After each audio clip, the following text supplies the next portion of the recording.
Artigo 5 da Constituição Federal. Inciso 6. É inviolável a liberdade de consciência e de crença, sendo assegurado o livre exercício dos cultos religiosos e garantida, na forma da lei, a proteção aos locais de culto e às suas liturgias. Inciso 8. Ninguém será privado de direitos por motivo de crença religiosa ou de convicção filosófica ou política, salvo se as invocar para eximir-se de obrigação legal a todos imposta e recusar-se a cumprir prestação alternativa fixada em lei.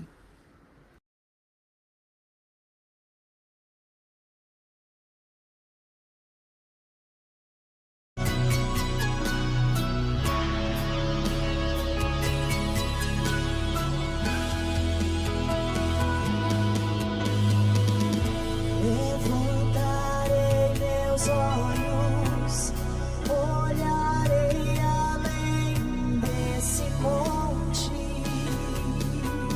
Boa tarde, você ouvinte da Rádio Resgate, seja muito bem-vindo a mais um programa Verdade Verdadeira com o pastor Márcio Aranda. Seja muito bem-vindo à nossa programação, como de rotina, toda quarta-feira às 14 horas pelo horário de Brasília, o programa Verdade Verdadeira. Pastor Márcio, boa tarde, que Deus abençoe a vida do senhor. Boa tarde a todos da equipe da Rádio Resgate, Esquadrão da Vida. Estamos aqui mais uma quarta-feira, tá? Para compartilhar da Palavra de Deus, um momento de reflexão, né? E dentro dessa reflexão, a gente sempre traz dentro da programação uma mensagem do canal Evangelista Pensador, tá? Interessante que hoje nós vamos... Você vai entender, depois que a gente ouvir a mensagem, que a gente voltar aqui para nós, a gente vai comentar. Nós vamos falar sobre uma linha tênue da vida cristã, da vida de fé, tá? E você vai poder avaliar dentro de você se você tem vivido uma vida de fé realmente, e se não, você vai poder alinhar sua vida, seu pensamento, sua maneira de ser, para que você viva uma vida de fé e Deus venha operar na sua vida, tá? O primeiro princípio de fé é entender a vontade de Deus, ou seja, Deus, por meio de Cristo Jesus, Ele quer te abençoar, amém? Só que você tem que entender, né, os caminhos de Deus, os pensamentos de Deus, como Deus trabalha. Isso é muito importante, tá? Deus não abre mão da maneira dele, da forma dele. Isso consiste a lei de Deus, é a forma de Deus, que é perfeita, né? Que é a lei perfeita que traz a liberdade. A maneira como você faz as coisas, ela é tão ou mais importante do que o que você faz, tá bom? Então entenda isso. Isso é muito importante no nosso relacionamento com Deus, na nossa vida diária, na nossa família, no ministério, né? Quem faz a obra de Deus. Tudo isso está relacionado à comunhão. Tudo que Jesus fazia, ele fazia de uma maneira e fazia a obra, fazia o que tinha que fazer, mas ele tinha uma maneira de fazer, tá? E nós vamos estar vendo isso, tá bom? Então, vamos ficar agora com a mensagem do Pensador, depois a gente volta para cá. E aí, um salve aí ao povo de Deus, né? As pessoas que estão ouvindo o Evangelista Pensador. Vamos para a palavra de Deus hoje, né? Porque o crente hoje está esquisito no negócio, entendeu? O crente não aprende a andar por fé. É confuso o cristianismo hoje. Porque o cara está andando por fé aqui, diz que anda por fé, mas de repente está ele ali andando pelas obras. Então tá esquisito o negócio. Não dá para entender o que está acontecendo, né? Não está funcionando o evangelho, parece, como deveria. A palavra de Deus diz: pois vocês são salvos pela graça, por meio da fé. Isso não vem de vocês, é dom de Deus, não por obras para que ninguém se glorie. Então, a salvação, a palavra, vocês são salvos pela graça, por meio da fé, isso não vem. Não é só a salvação do Espírito, mas a própria palavra salvação, ou salvo, significa redimido mesmo, né? Do inferno, de ir para o inferno. Estar seguro, íntegro, separado, próspero, feliz, alegre. Qualquer benefício, coisa boa que acontece com você, você é salvo. E o homem é salvo pela fé em Cristo, não por obra que tem dentro dele, a capacidade que há nele. A única capacidade que Deus exige do homem é a fé, mas quem faz o resto é Deus. Agora o cristão está esquisito hoje. O cristão está meio seguindo o estoicismo, que é uma bondade que você, vamos resumir, a bondade que você faz para você adquirir o bem. Portanto, se você faz uma bondade acreditando que aquilo é bondade, você vai se sentir bem. Está entendendo? Como diz uma pessoa, a mulher criou os filhos, o marido era um chato pra caramba, ela criou os filhos com ele, porque teve que estar... Quando os filhos cresceram e foi embora, ela chutou o marido, porque não precisa mais dele, agora ela está bem com ela mesma. É um estoicismo da vida também. Só que ela podia lutar para melhorar o marido. Isso é cristianismo. Então, você faz uma prática de algo para se sentir melhor. É o estoicismo. Ou a Bíblia já chamava esse nome de obras. Sempre chama de obras. É obras. Você já observou que o cristão hoje faz isso? Ele busca uma igreja, quanto mais regra tem, melhor é para ele. Porque ele consegue praticar alguma daquelas regras e ele então se sente bem. Isso não é cristianismo, gente. Isso é obras, é religião. No máximo hoje um estoicismo. Mas não tem nada a ver com a fé em Cristo. Por exemplo, o versículo seguinte diz: pois somos criação de Deus realizada em Cristo Jesus para fazermos boas obras. Ih, confundiu a cabeça. Primeiro fala o homem é salvo pelas obras, agora manda no verso 9, Efésios 2,6 fala, 2,8. Aí, continuando, o versículo seguinte já diz que o homem foi salvo pela fé em Cristo, mas ele é salvo para fazer boas obras. Ué, porque somos criação de Deus realizada em Cristo Jesus para fazermos boas obras. Aí confundiu a calocha, a cabeça. Está entendendo? Aí ficou confuso. O que está acontecendo aí? É simples, amado. É porque as boas obras, coisas boas que o cristão faz, quem gerou nele é Cristo. Cristo criou nele. É criação de Deus. Ou seja, qualquer bondade humana que não seja que Cristo criou nele, que seja um bara, Cristo criou da capacidade que ele não tem. Né? O verbo asa, no hebraico, Deus faz daquilo que existe. O verbo bara, Deus faz daquilo que não existe, que existe só nele. Então é o bara aí. Então Deus realiza em você boas obras. Deus que te dá capacidade, fruto do Espírito, para produzir frutos do Espírito. É Deus que realiza. Então toda a bondade do cristão, ele tem que entender que é Cristo que realiza. Mas se ele realiza para se achar salvo, ou se acha salvo porque realiza algo, ele está errado. Lembra o amor ágape, que é a criação de Deus? A gente já pregou aqui, ensinou alguma parte, Coríntios 13, que diz: não adianta eu dar meu corpo para ser queimado, toda a minha riqueza se não for por amor. Ou seja, se Deus não criou aquele estado de bondade, não vale nada para Deus. Não conquista o coração de Deus. A maneira de Deus ver o mundo é diferente, gente. Não adianta. Ah, mas eu sou bom. Você é bom não. Não existe gente boa, ele faz porque ele foi traumatizado, ele faz porque ele gosta de aparecer, ele faz qualquer coisa, o interesse em receber algo em troca, mas tudo acaba nele. É por uma dor, por uma culpa, ou por uma dor que ele sofreu um trauma, né? A bondade, ele virou médico porque perdeu o familiar dele, que ele amava. Tá entendendo? Ele não faz por bondade, foi por causa de um trauma. Ele virou médico porque ele tem interesse financeiro, crescer e ser famoso. Aí é um médico também. Não é por causa de Cristo gerou, é bom. Não existe bondade. Aí ele virou médico por um medo, uma culpa, né? Por culpa ele virou médico.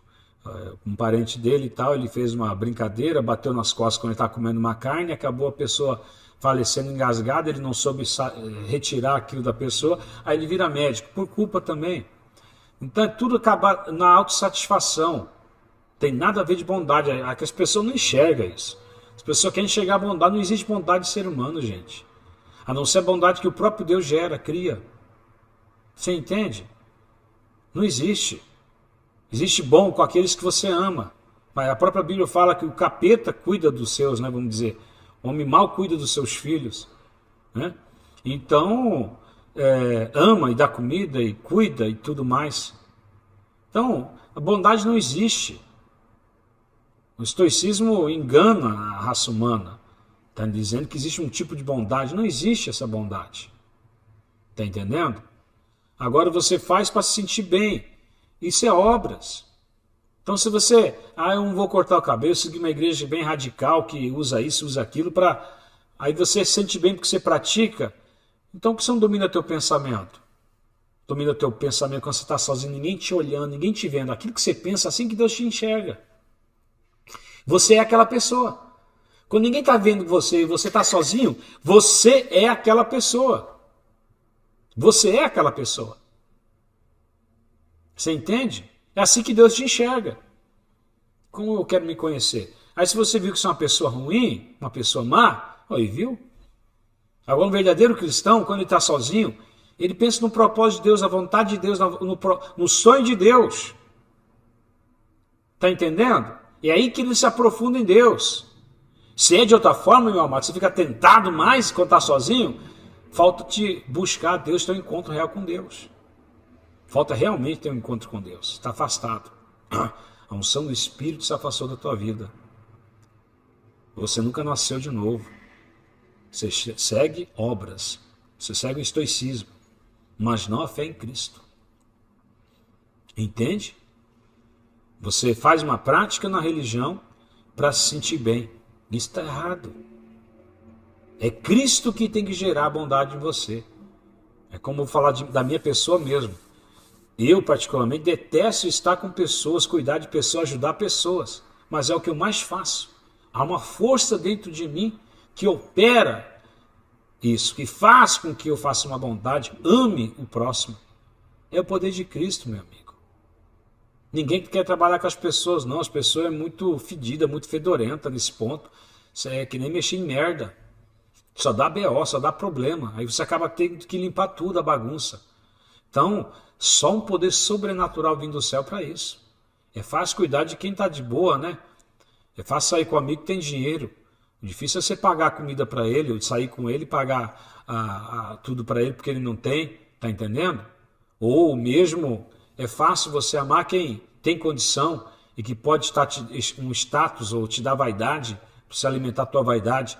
O difícil é você sair na rua e achar uma pessoa pobre, necessitada, e você dar um dinheiro para ela, um recurso financeiro grande, ou mesmo uma cesta básica, ou ajudar o ser humano lá fora de uma forma ou de outra, pagar sua água, sua luz, suas contas, tá entendendo?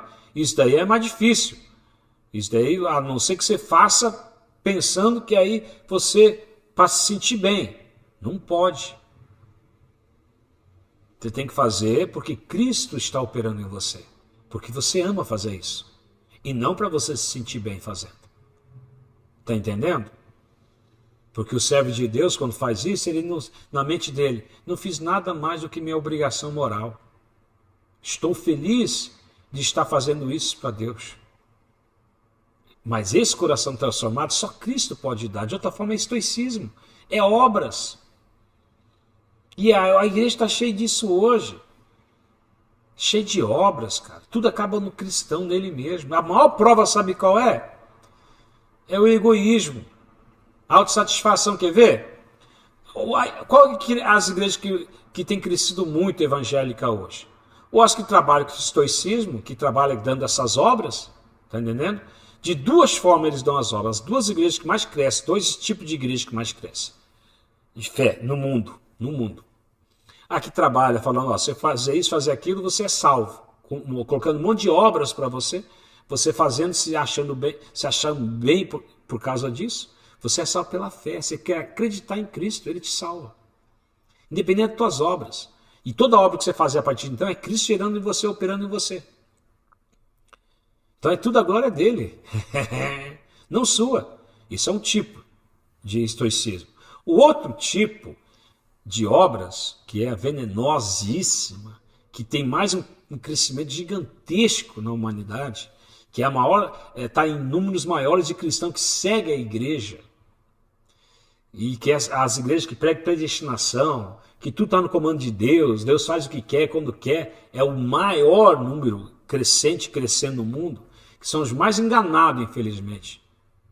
São os mais tolos, são as pessoas mais ignorantes que eu conheço. Está entendendo? É ao quadrado, orelhudo ao quadrado. Deus que me livre. E pensa que tem inteligência de interpretação de Bíblia ainda, criando as maiores, e são donos, guardadores das maiores teologias do mundo. Parece que os fariseus tinham a chave do reino na mão, mas não entrava e não deixava ninguém entrar, ou seja, não interpretava certo. Igualzinho, porque as chaves das maiores teologias estão com eles. A gente vê aí um grupo grande dentro dos seguidores da doutrina batista, dos seguidores da Holiness, seguidores da metodista tradicional, seguidores não da wesleyana não, da metodista tradicional, seguidores da presbiteriana e vários outros, na mesma linhagem de pensamento, que Deus coloca os problemas para você, para provar você. Tem a Cristã do Brasil também, muito poderosa nesse ponto, que toda dificuldade que passa na tua vida, Deus está criando para ver se você aguenta, como foi com Ló. Está entendendo? Ou como, perdoa-me, como foi com Jó. Perdoa. Ló não tem nada a ver com a história, né? Você pensou? Que nem aquela história, né? Que Abraão levou muitos animais, casalzinho para a arca, né? Não foi Abraão, né? Foi Noé.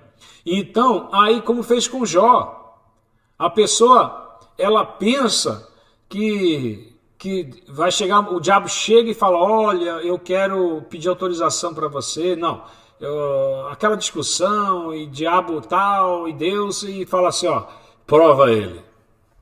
Ou assim, ou de outra forma. Deus mesmo coloca o problema para você, para provar a tua fé, para ver se você vai ser... Gente, a palavra provação no Novo Testamento, ela vem de duas formas, no hebraico do Velho Testamento também, ou peirás ou doquimazo. Doquimazo é porque você está no pecado, Deus te corrige. No Novo Testamento você vê Deus fazendo isso. Está entendendo? Lá, aquela mulher levando a prostituição, as pessoas, Apocalipse, Deus deu tempo para ela se arrepender, não deu, vai colocar ela de cama e matar os filhos dela. Então, literalmente, a expressão, a mesma usada para corrigir alguns homens no passado, do Velho Testamento. Não pode acontecer o que aconteceu com Jó com a tua vida hoje na igreja. Não é porque está no Velho Testamento, porque não faz parte da conduta moral de Deus. Aconteceu, não existe aliança mosaica lá. Que é aliança mosaica nada mais é do que uma aliança, um contrato que Deus não pode quebrar. Nós estamos baseados, como diz Hebreus, superior promessa, superior aliança. Não pode acontecer isso. Então, para encerrarmos, é esse tipo de religião que tem crescido no mundo, essa ideia, porque o cara se acha especial, Deus está me provando, Deus está dando doença para mim, levou minha esposa, meu filho, para ver o quanto que eu aguento, eu sou o cara. Essa é a verdade, mano, Deus não faz isso, porra. Tá entendendo? Vamos parar com isso. Deus não age dessa maneira, gente. Então, a palavra peirás, tentações que vem, essa sim, vem do capeta para destruir tua fé. Então a Bíblia fala, alegrai-vos quando você passar por vários problemas, dificuldades. Alegrai-vos em Cristo Jesus. Como dai graça em tudo, aquela interpretação errada, lembra? Dai graça por todo sofrimento. Não, dai graça em Cristo. Ou seja, a ideia é dando graças a Deus por Cristo que te dá vitória sobre o problema. Então, se alegre quando passar por provas em Cristo. Ou, de outra forma a Bíblia coloca, se alegra nas perseguições. Mas as provas do Novo Testamento, desde perseguição, outros problemas particulares que você enfrenta, você tem que glorificar a Cristo que você vai ter vitória sobre ela, não agradecer por ela. E ter um estado de alegria quando enfrentar, não de tristeza. É isso que a Bíblia está falando. Não é de forma nenhuma, isso no grego, no hebraico, mostra bem claramente. De forma nenhuma, obrigado, Senhor, pelo sofrimento, Deus está trazendo. Não, lá bem claro, o diabo está trazendo. Tribulação, vê a origem grega, hebraica, é o capeta. Quando vem de Deus, porque você está no pecado, porra. Aí Deus corrige mesmo, com doença, com sofrimento, com dor, porque você está no pecado, é diretamente Deus. Tem crente que ora, sai capeta da minha vida, na verdade, é Deus que está com a mão na vida dele, porque ele é um rebelde. É Deus na vida dele corrigindo. Para isso tem que buscar a direção moral dentro de você. Sobretudo começa pela fé. Será que eu tenho dado por obras ou pela fé? Agora você gosta de ouvir isso, gosta de sentir isso. Ah, Deus está me provando para ver o quanto água. E Deus não faz isso não, mano. Já é difícil para Deus salvar o cara, agora Deus vai colocar problema na vida dele para ver ainda. Não é você que é o centro, é Cristo que é o centro. O estoicismo é você é o centro. O egoísmo, a autossatisfação, você é o centro. Você é o centro. Você faz uma coisa para se sentir bem. Ou o sofrimento que você está passando é de outra forma. O cristão hoje, a religião que mais cresce no mundo, teologicamente falando, em grupos de pessoas, é essa. Deus está vendo quanto você aguenta, porque você é o cara, você é especial, Deus sabe dentro de você algo tremendo de valor. Não, só se ele colocou lá, porque você não tem nada de valor não, só se você colocou lá. O valor que você tem é o que Deus criou em você. Como pessoa você vale para Deus, uma alma, vale mais que o mundo inteiro, muito mais. Como pessoa, para Deus, ele te ama. É como o filho rebelde que o pai ama ele, mas esse é o valor. Agora, que você tem uma capacidade tremenda de mudança, não, você não tem. A não ser que Cristo gerou. A única capacidade que você tem é de crer nele. Então, você tem que se livrar desse pensamento errado. Ah, mas é quase impossível na minha... porque você está buscando na sua mente uma resposta. Na sua força. Parece loucura, né? Então, vem 1 Coríntios 2. É loucura para o homem carnal, natural. Então, você é carnal, natural. Mas para quem está em Cristo, é normal. Porque nós temos a mente de Cristo. Então, o que acontece? A capacidade de bondade, tudo que faz, é tudo Cristo que opera. Tem que ser dele. Não pode ser mais sua. É ele que faz, não pode ser mais a tua força própria. Amém?